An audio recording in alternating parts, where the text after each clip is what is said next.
Brilliance Audio presents Into the Flame by Christina Dodd, performed by Brittany Presley.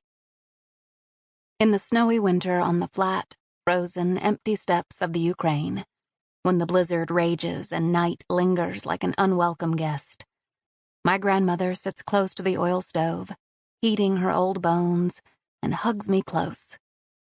When I beg her, she tells me the old Russian legends of the beautiful seamstress Maryushka and how Kaskai the Immortal changed her into a firebird, or of the musician Sadko and how he wed the Sea King's daughter.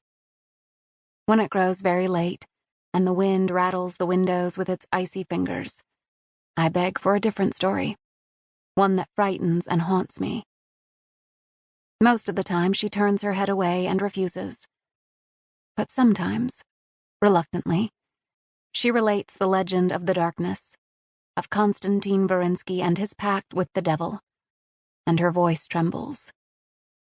It happened over 1,000 years ago, and sometimes she tells the story one way, sometimes another, but always the main facts remain the same. Konstantin Varinsky stood tall, with wide shoulders and legs like long tree trunks, and skillful hands that could use a knife to gut a man even while he brutally crushed his woman's windpipe. Through hot summers and frigid winters, he wandered alone, preying on the helpless, stealing, raping, and murdering, until at last his fame reached the ears of the devil himself. Now my grandmother huddles with a blanket pulled high around the back of her neck. She drinks hot tea from a glass.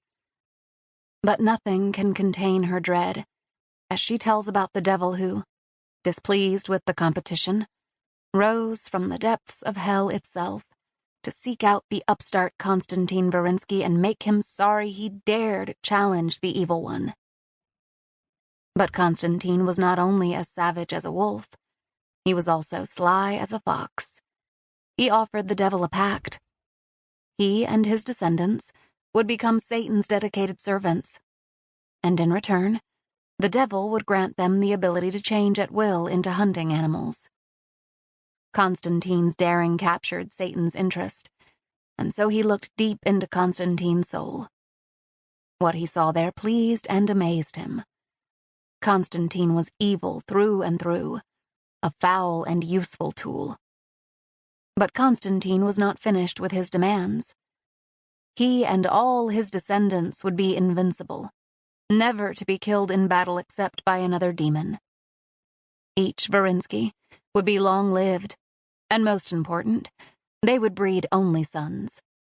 They would hail the birth of each new demon and raise the boy to be a ruthless warrior worthy of the name Varinsky.